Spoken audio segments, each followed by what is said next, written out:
This is Adoption the Long View, a podcast brought to you by adopting.com. I'm your host, Lori Holden, author of The Open-Hearted Way to Open Adoption. Join me as we take a closer look at what happens after you adopt your child and begin parenting them. Your adoption journey isn't over then, it's just beginning.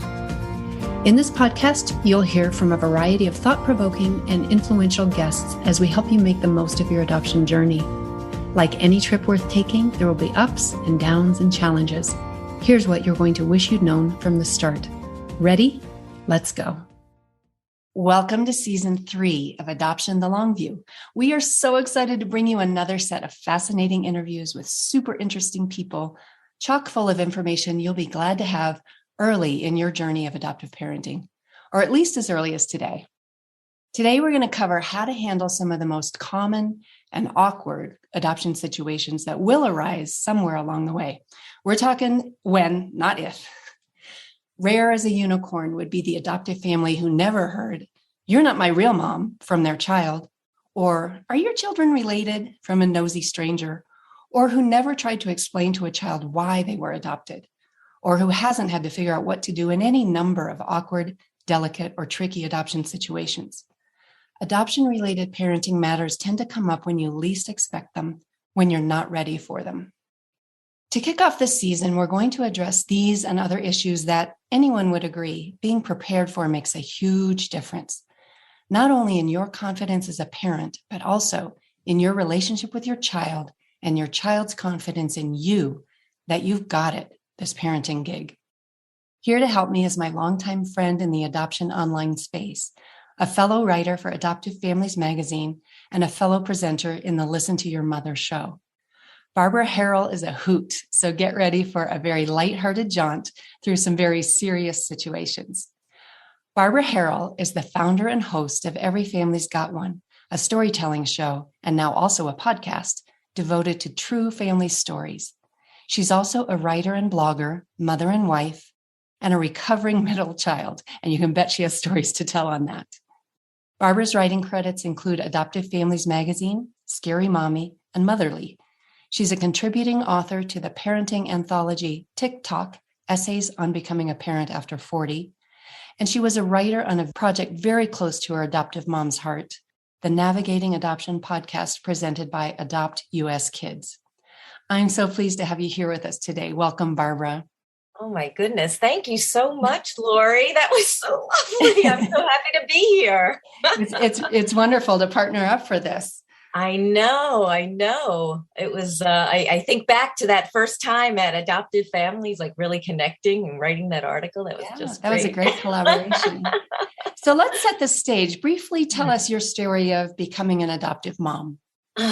Well, I was one of those women who are older when I first started trying to get pregnant. I remember my gynecologist telling me, "Barbara, don't be one of those women who try to get pregnant at 40. But, I did. And so it didn't go so well. And then we did try one round of IVF with my older eggs. So, IVF is a numbers game. So we had like 2 grade A older eggs and so created 2 embryos, but unfortunately that didn't happen either. And then it was kind of really like, where do we go from here? So we took a little time off and grieved and went to therapy, then came back and, we were still very committed to wanting a family. So then we chose to go down the path of domestic infant adoption. And that was that. And you ended up with how many children and how old? Well, 1. Okay. You've got an only and child. I always thought I would be, a mom of 1. My husband thought 2, but, again, it's so funny because you don't even think at the time. I was 45 when the adoption happened. And now my daughter's nearly 13. And I remember just a couple of years ago, it's like every kid, "Oh, can I have a brother or sister?" And then you think, oh my goodness, then you really, look at your age and what you're going to be. And like right now, I think, wow, I'm excited about being in my 60s and looking at colleges with my daughter and, So I'm on the menopausal side and she's on the menstrual side. So we have a lot of activity. We have a lot of, emotion. Oh my gosh, your poor husband. So you are entering the teen years and you've been parenting a while. So this is not a new rodeo for you. And so I know you've come up with a lot of challenging situations before, and there are so many challenges of adoptive parenting that often come as a surprise. And sometimes these situations are between you and your child, and sometimes these situations involve others outside the family, a family member or a dad on the playground or a woman in the checkout line at the store. So we're going to go through some of these tricky situations and the thoughts behind how you might handle them and how we have handled them and what worked and what didn't work. So let's start first with what happens between you and your child. And we're going to start here because this is where the stakes are so high. And this is because you spend more time with your child than you do with the lady in the checkout line. So these are the ones that are going to come up more often and just have such a bigger impact. So the guiding principle on all of these situations is always, always, always keep the orientation on connection and trust with your child. So if you want trust, you need to get really good at telling the truth and only the truth when questions are asked. So let's start with the biggie, and the one that like grips our hearts with fear before we're actually like dealing with it. And then you kind of realize it doesn't have to be a big deal, but that's this one. You're not my real mom. Oh, yes. Talk to me about that. It's funny because I had been expecting that for years before it actually happened. I'm like, wait, is this the year? 4, 5, 6, 7. 7 was the year when it happened. And, so it was, I had asked her to do something, pick up something. And she's like, well, you're not my real mom. And so instead of being angry, I was like, wait, but I am your real mom. And, because I take care of you and, I'm here with you every day. And also, Kay is your real mom because she gave birth to you and cared for you and loves you. So you have 2 real moms. Isn't that cool? She's like, yeah, whatever. So, which I still get now as a 13-year-old, but, it's something that I think a lot of adoptive parents are afraid of. And I don't know, this really didn't throw me because I was expecting it. I mean, there are other things that have thrown me, but I guess I was just so tuned in, like this is going to happen, and it didn't affect me. And so anyway, so what I said to my daughter was, Lo, listen, I know you're mad at me. So can you pick up your room? And if you still want to talk about your adoption, let's do that afterwards. And, I'd love to, so that's just like, I'm picking up my room and moving on. But yeah, I think it's one of those things that could really rip your heart out if you allow it to, because you're thinking about yourself and not your child. Because this, like you said before in your opening, it's like, this is the truth. This is her truth. And if that statement makes you feel delegitimized in any way and you haven't done your own work around that, then it is going to be like a stab to your heart, and you're not going to be able to respond in a connected way with your child.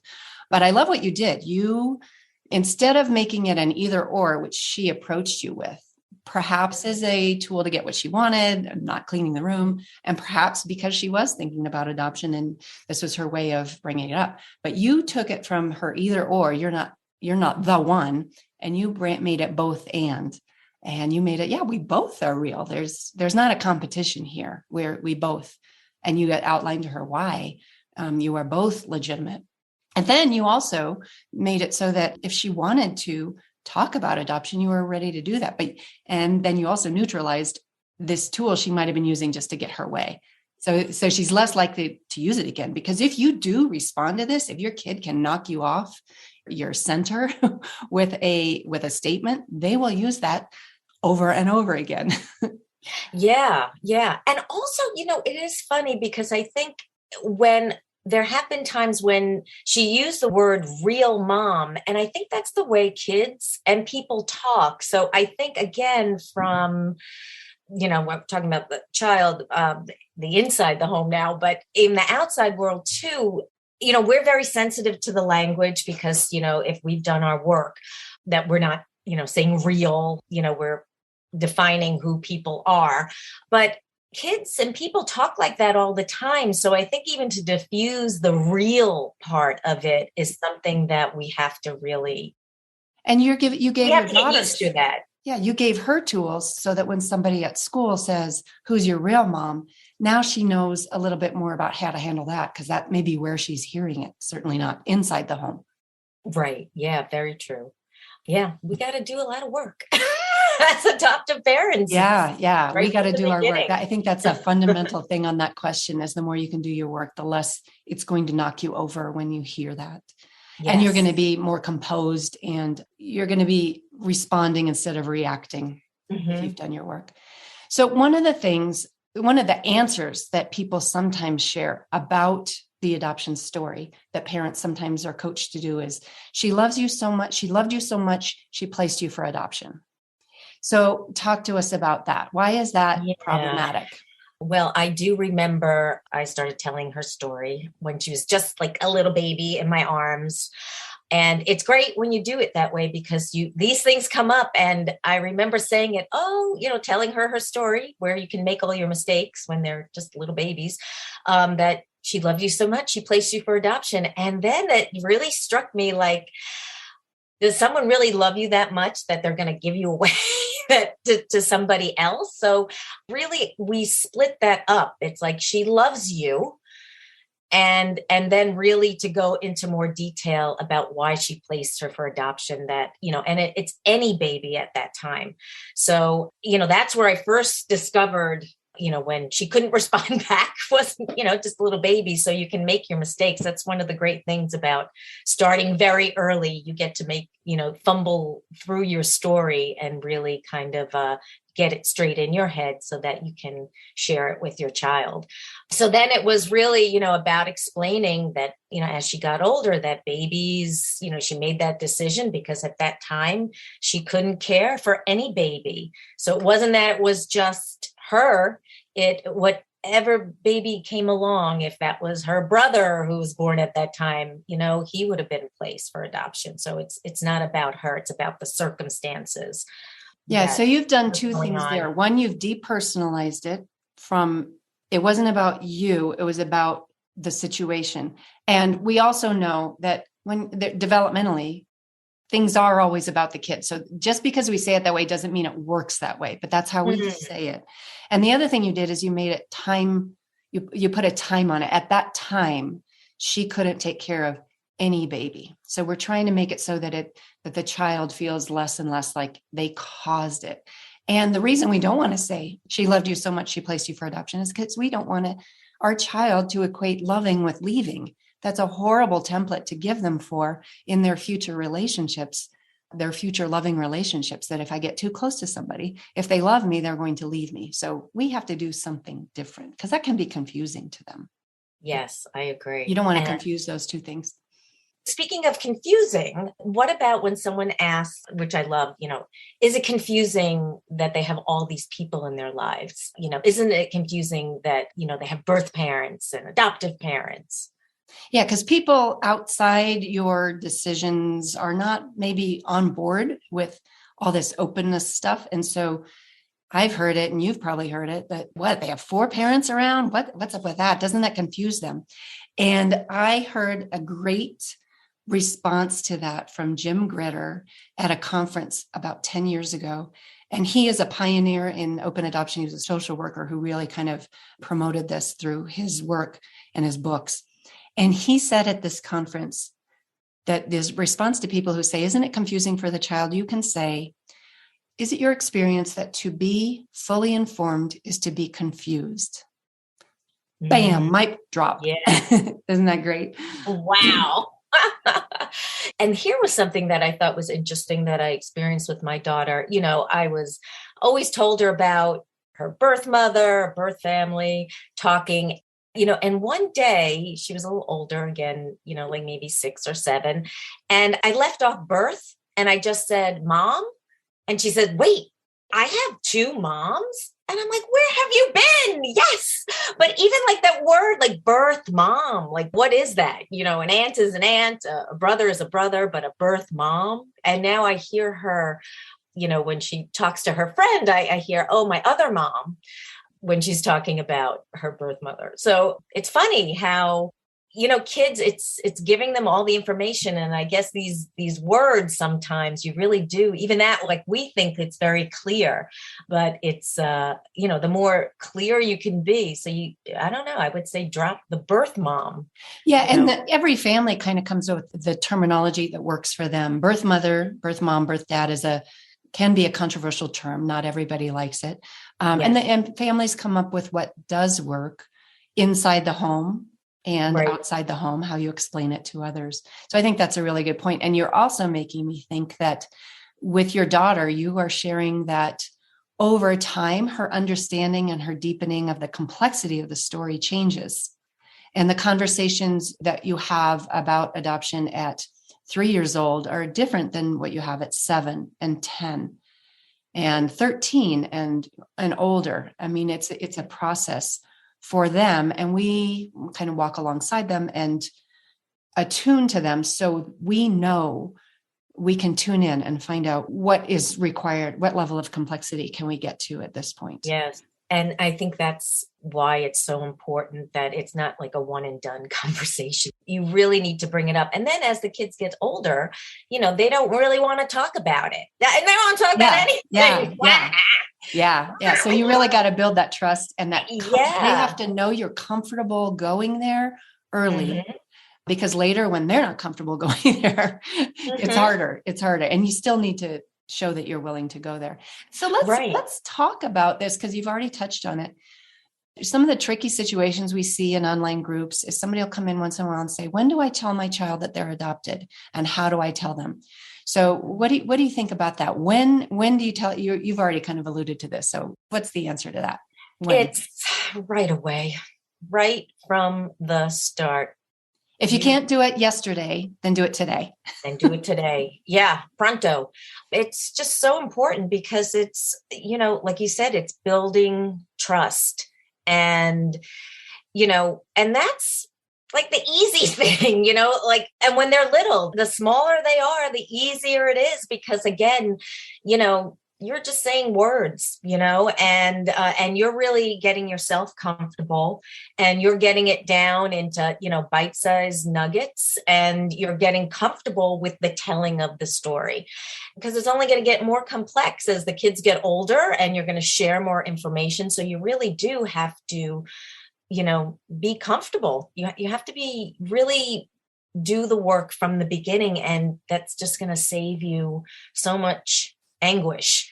I thought it was ridiculous when our social worker told us we should start telling them the story on the way home from the hospital or the agency. I thought, they're 3 days old. They're 3 weeks old. What can they understand? And then when I actually did it, because I was following all the directions, I was like, oh, this isn't for them. This is for me. This is exactly what you said. This is so that I can get comfortable telling the story, so that I can find where the sharp edges are for me, so that I can polish those sharp edges and work those through with my therapist, with whoever. The parts that poke me, I can work those out by the time my child is understanding those frequent conversations. Professionals say that your child should not be able to remember the first time they have this conversation. Right. About why that you're adopted. It's just seamless. It's just, and I think that comes with, there's so many opportunities to bring it up. It's funny, the birth mother seems to be like really easy, because there's a lot of pregnant women in the world, and it's like, oh my goodness, look at that woman. That's how you were born, and you grew in Kay's, belly. We say uterus. And other words that, my aunt did not like. No child should say vagina. But it's pointing out, and also if there was, a blended family through, divorce and remarriage, or, I was always like, oh, that's an interesting family too, just like our family. This is how their family works. So it's just really, making it comfortable and relatable, and that every family, comes together differently. So that's a really good, I love that you use the word comfortable, because the more comfortable we are with the story, the better the story is going to be relayed and received. And another rule of thumb I want to talk about is that we want to have a plan to turn their whole story over to them. After all, it is the child's story. We want to turn the whole story over, warts and all, hard parts and all, by about the time they enter puberty. That's just a general rule. And there are, let's acknowledge, there are some parts of stories that are really hard to turn over to the child. And that's where we get some extra help. Mm-hmm. Yeah. That's where that's important too. And there is so many wonderful therapists out there, and also communities. Like, I just love, and podcasts like yours, just really informative, and you feel supported. One of them that I really love is Creating a Family. Like, that is, it has everybody in there. It has voices from adoptees, from families of origin, and really adoptive parents who, as you know, that we had the most vocal voice. And it's really about sitting back and listening and asking your questions and getting real help. Like, there are a lot of different ways that you can get information and feel supported, and feel like you're not alone. So I think that even takes there are hard parts to a lot of stories. And, it's nice to know that you're going in there, you're not alone. You're not the only one. And that your kid will come through this, and you'll come through this as, that soft landing for your child. I'm really glad you mentioned Creating a Family. I listened to one of their podcasts just yesterday, and Dawn Davenport does such great work there. But besides the podcast, they also have the Cross Triad group on Facebook. Yes. If you happen to be on Facebook, I will try to remember to put a link to this group on the show notes, where you can find all the information that we're mentioning in this episode. But one of the reasons it's really important to have a cross triad information is because when you are having these hard conversations with your child, you want to know what it's like from your child's perspective. So like you've said, Barbara, you really want to begin to understand the adoptee's point of view by listening to adoptee podcasts, seeking out adoptee memoirs, adoptee blogs, adoptee books, and groups where adoptees are welcomed and valued and sharing their experiences, their lived experiences. So we sometimes have people come into these groups and say something like, help, my child is 6 years old and I haven't told them yet they're adopted. How do I do that? And what sometimes happens is people kind of pile on them and make them feel bad, and they retreat into a hole and they'll never ask for help again. But if we were to meet them where they are, for whatever reason, this has happened, they're in the situation, how do they proceed from now? Tell them immediately. Like you said before, I think if today is the day, make it today to tell them. And I've had some, hard conversations to share. And I feel like, you always think it's going to go worse than you think, just because it's all, it's built up. But I think kids really, or I guess I can't generalize, but I think a kid will take it more in stride. Like, again, the more comfortable you are with it, even though you may be nervous, I think bringing up it's always important, like where you bring up the conversations to. Like, I find like late at night is a good time, or like in the car, or, we've had some really interesting conversations where you don't have that like eye contact, and it's just, and then I've had her ask me questions. And if I didn't know the answer, I would tell her and just say, wow, that's a really great question. Let me think about it. And we'll continue the conversation when I know what I'm talking about. So it doesn't have to be all at once. It doesn't have to, it could just be, hey, there's something that I really want to talk to you about, and that you're adopted.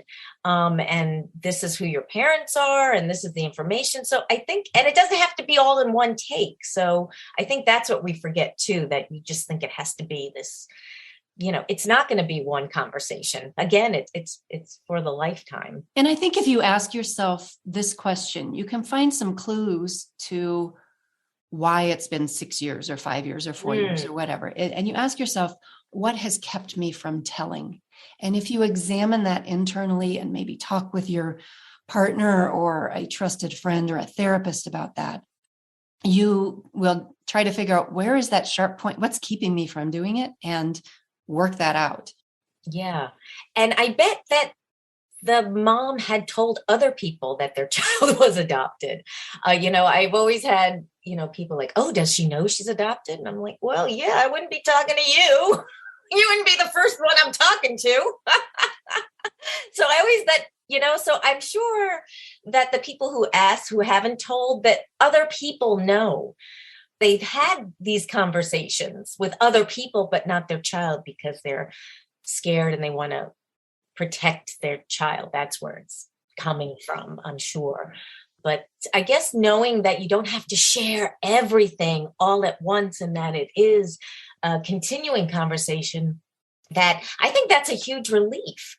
That it's like, you don't have, it's not like a dump. It's like, just at this point, a 6-year-old only requires so much information, and they probably know. I mean, there's something, I'm sure, because, again, it's secrets. You can't keep secrets, especially in today's age. You cannot keep secrets, and your child is going to feel betrayed. Yeah. The longer it goes. That's really what it's going to come down to. I'm going to put a link in the show notes for anybody who wants to know more about this particular question of, how do I tell my child? Time has passed, and how do I tell? The post I wrote is called "Why Do We Suck at Adoption Telling?" And it talks about this concept of sorites, which is a Latin word for heap, SORITES. And it's based on this idea that I got from the New York Times ethicist, that a heap means like, no grain of sand is in itself a heap of sand.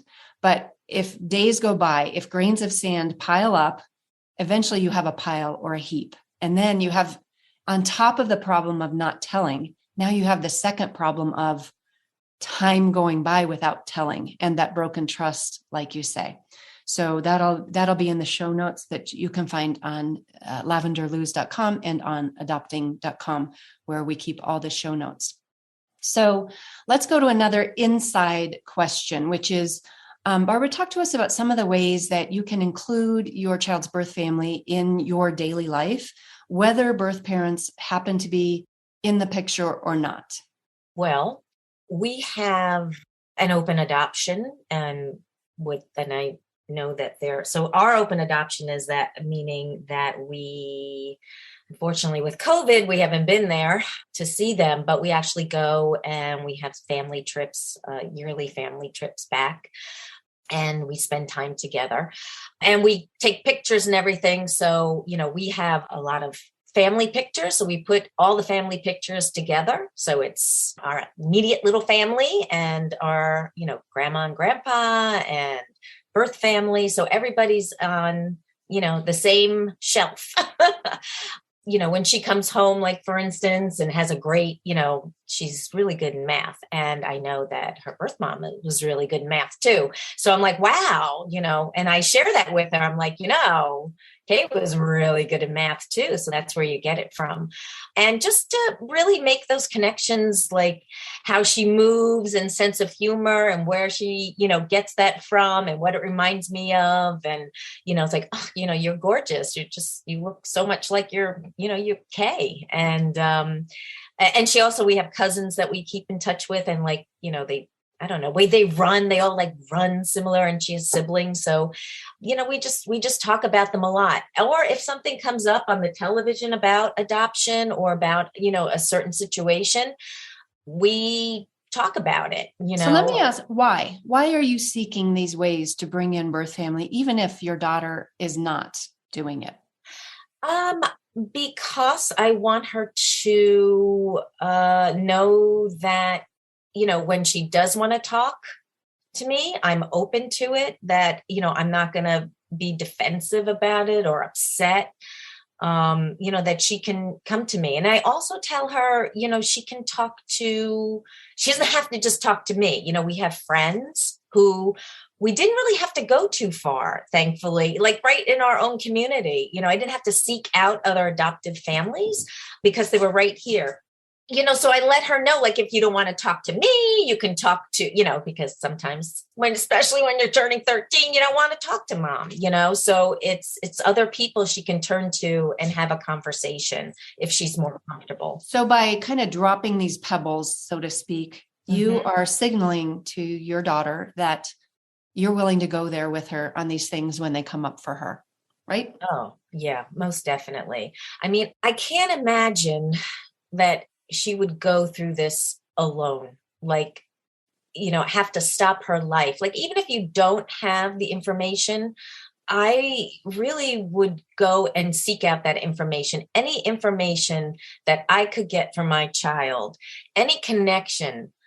I would do the work now, because I cannot imagine her having to stop her life when she's supposed to be thinking about going to college and excitement and being on her own, that she's going to stop her life and say, I have to find out about me.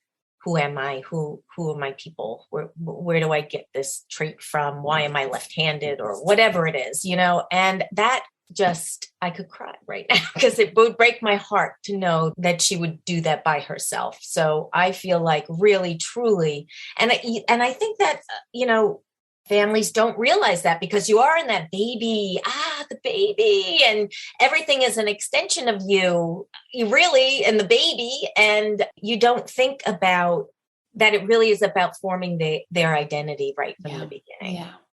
So Lori, you have 2 children, right? So how does that work?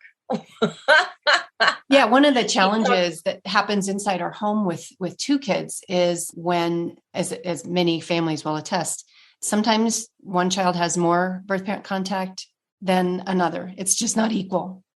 And so the challenge is you have one child feeling really sad and one child feeling really, having different feelings. And so what do? People ask this all the time. What do you do when you can't make it equal? And the rule of thumb that I tell people, there's lots of rules of thumb today, is that parents do this anyway in other arenas. They do it with one child making the soccer team and the other not, one child making the advanced math class and the other not. And you find the ways to do it. And granted, an adoption situation is much more emotionally complex and intense than the other ones that we talked about. But what you do in these situations is you can't make it equal. You can't raise the level for one, and you shouldn't lower the level for the other. So all that's left really is to give space for the big feelings. Don't say it's okay. Don't minimize. Just abide with your child and be with them and do anything that you can to remain open and welcoming to the entrance or the more contact with your child's birth parents. I call that an open door adoption.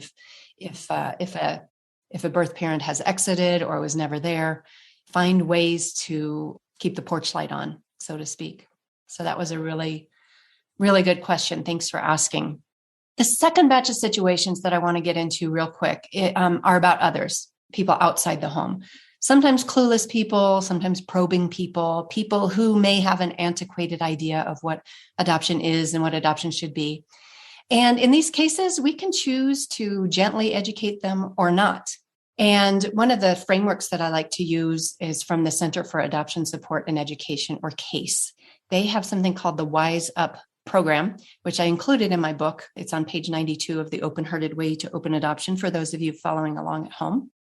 And let's figure out what the WISE stands for. The W stands for walk away. And in that case, you just don't answer. You're going to deflect or change the subject or just literally walk away is one of your options. The I in WISE Up means say it's private, and you just kind of set a boundary there. The S means you share something with discretion. You're never going to just spill, but with some discernment, you may share something about your situation. And the E stands for educate. And here's where you might educate with general information about adoption in general, maybe not about your specific situation, your family. Another strategy outside of Wise Up would be to use humor when somebody asks you a probing or kind of a clueless question. Do you have an example, Barbara, of using humor to... Oh, yes. Well, I remember one time we were in the library. It's a great place when you're having a little kid. A lot of programs. They had this whole big play date space downstairs, 20 kids, moms running around. And I remember one mom like yelled across the room, "Hey, how come she's got blonde hair? Where did that come from?" And, I have brown hair, which I'm like, all right. And, I'm not going to yell across the room, "Hey, she's adopted." So I was like, well, it runs in the family, so, and that was it. And it was like, and, chasing after your kids. So that's great. And you didn't really disclose anything. No, I didn't. And of course, with that mom in like a smaller, grouping, I probably would have shared, because I, knew that particular mom or got to know her. So it really does, it really is about who's doing the asking and why and the intention and the feeling. But also I think, as the years have gone by, I am more comfortable educating, kind of, switching it around from there or not educating, depending on that situation. You had one, I thought that was really funny. When someone had asked you about adoption, how much did it cost? Or how much did she how much did she cost? And this is one of the strategies you can use is to reframe. And you can say, I said, are you asking me how much the services cost? Because we paid a social worker to check us out and we paid legal fees and everything. But then I followed up with, how much did your C-section cost? Zing. Humor. Yeah. So in all of these situations, what we're trying to do with whatever strategy we use, wise up, humor, deflecting, whatever, is to develop healthy boundaries around what is and isn't okay for people to ask us and what is and isn't okay for us to answer. And so you've mentioned several times just while we've been talking, Barbara, about being comfortable. So we have to become so secure and so comfortable with our story that we can be nimble on our feet when these things come up. And we can do that on the spot discernment in the moment. And another strategy I want to bring up is turning it back around on the person and ask, why are you asking? So that lets them know maybe you're getting close to my boundary without having to say you're getting close to my boundary. Yes. So let's look at a couple of these situations that involve people outside our family. Like people ask probing questions. Like you probably get this. Is she an only child?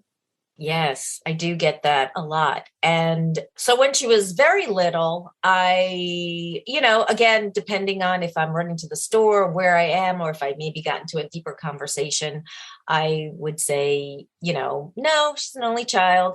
And then because my daughter has siblings, birth siblings, that she was the only one who was adopted. So that when we talk about them and she talks about them, we talk to them. And, so I would always so if she was in hearing distance, I would always take a step back and let her, because she would usually jump in like, yeah, I have a brother and sister. And I remember like the first time, it's like, oh, you're a busy mom. And, she's like, no, they live in Indiana. And I'm like, oh, and I like broke out into a sweat. Like now I'm going to have to go into this whole explanation. And they were like, oh yeah, my husband, his children. It's like, okay.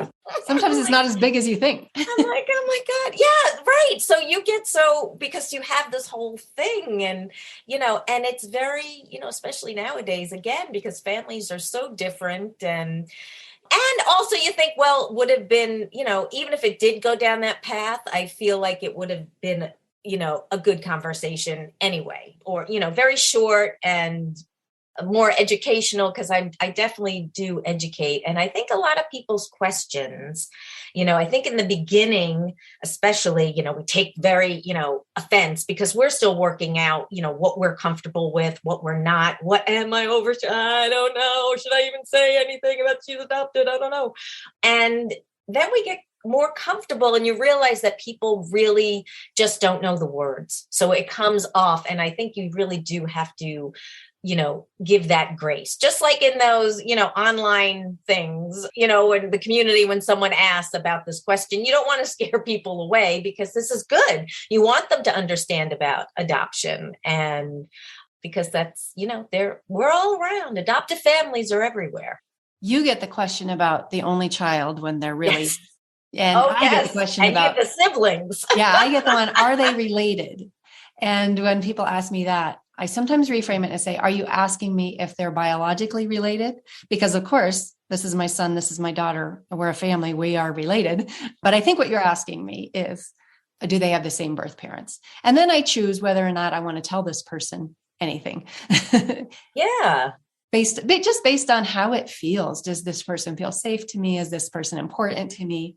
So let's go into, how do we find that line between sharing and oversharing of our child's story? You mentioned before that we don't want to keep secrets. We want to find that line between secrecy and privacy. So secrecy means we're not telling our child. Privacy means we're telling our child and we're protecting their story, or caretaking their story until they can be their own guardian of their story. So how do you figure out what to share and what not to share?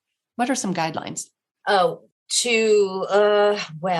I think it's, I think what you said is about safety. I used to think boundary was such a bad word because it was always used in this connotation of like cutting off relationships, setting these very strict boundaries, but we have boundaries in every relationship. We need them. And, with strangers, you don't owe them anything, but I really do take it from, I think you get a gut feeling whether someone is, sincere and not trying to, I don't know, just have some kind of argument, or, you don't know where they may go with it. But I think people are mostly sincere. And, so I usually focus on not my particular child story. I don't tell anything about their story, but I open it up to more, like you had said before, general, kind of like, well, an adoption, because, they're very interested in, birth family, like the drama or, the inside scoop, and that's nobody's business. Just like, again, you can turn it around that, they're not going to tell you about their, problems, their C-section, their family, right? Their C-section. So, Yeah, I'm going to put in the show notes another post that I wrote on this with some more information. And there are 3 questions that you can ask yourself in this moment as part of this discernment process to find the line between sharing and oversharing, or oversharenting, I think is what I called it in the post. The first question is, does the person need to know? And the answer doesn't tell you whether to tell or not, but asking the question is the important part. Asking yourself the question, because it can be yes, it can be no, but think it through. The second question is, why are you wanting to tell? Is it going to help your child in some way, or is it to make yourself feel special in some way? And I'm not saying that either of those are good or bad, just that you need to look at it to inform your decision in this moment, whether you're going to share. The third question is to try to figure out if there might be any repercussions from telling, not just now, but in the future, maybe, a month from now, a year from now, 5 years from now. Think it through from your child's perspective, from, that. So those are the 3 questions to ask before you squeeze the toothpaste out of the tube in any of those moments, because you can't get it back in. Perfect. Yeah. That is a perfect visual. Squeezing the toothpaste. Can't get it back in. Yeah. I mean, that's how I start like blogging, and then you get to a point and it's like, oh my God, Isn't it amazing how many adoptive parent bloggers fall off at some point when their kids are finally like, stop talking about me? I remember it was even before that. I woke up, it was waking up in a sweat. Again, she was little and I was like, oh my God. And not that like every post would be like, is this, what am I, it was so hard. And then it was like, oh my God, I'm just, and that's when I moved more to the articles and interviewing. You share a little bit like about me, like it was so much easier to share about just my feelings about something, but and you bring up something really important, is that sharing on the sidelines of a soccer game verbally with somebody is very different than putting something in writing online somewhere, because that never goes away. So you have to be extra discerning with anything that you're putting online. Barbara, we've been able to cover quite a few situations, and now it's time for our last question. And this is the question that all season 3 guests are going to get. From your perspective as an adoptive mom who's been 2 arenas for a very long time, you've been in the adoptive parenting arena and you've been learning from cross-triad groups for many years. What is the most important piece of the long view of adoption that people tend to miss on the front end? Well, I think it is about the baby. A hopeful and newly adoptive parents, it's all about baby. Who doesn't stay a baby? Doesn't stay a baby. That's the thing. And so the baby is not an extension of yourself. But originally that's how it starts. And you wake up and you're not thinking about this child's identity. And that, I think, is the most important thing, that you're not thinking, I remember getting her birth certificate, her new birth certificate, not her original. And I was so thrilled. I had my name on it as mom. But that's not her identity. That's not her whole identity. It's missing her family of origin. And, a birth certificate, that really should be about the child. So I think that's the whole thing. It's my wish for them is to know to start. So it's telling the story. It's connecting with the birth family, that she knows her whole story. Because just my family is not her whole story. So she needs to really have her whole identity. And I think I love that you've kind of summed this all up in the word identity. And for adopted people, their identity has more pieces. Yes. They have their family of origin and they have the family that is raising them. And so all of those pieces, the more we can integrate and collect and help process for our child by being open and inviting and willing to go there and comfortable with a story, I think that helps them have the best chance they can at building a healthy identity. So thank you for that. It's been so wonderful to have you here, Barbara. Thank you for going through all those situations with me. Oh my goodness. Thank you so much, Lori. This has been a lot of fun. Yeah, we had a good time. A special thanks to adopting.com for producing and sponsoring this podcast. With each episode of Adoption the Long View, we bring you guests who expand your knowledge of adoptive parenting. Please subscribe, give this episode a rating, and share with others who are on the journey of adoptive parenting. Thanks to each of you for tuning in and investing in your adoption's long view. May you meet everything on your road ahead with confidence, capability, and compassion.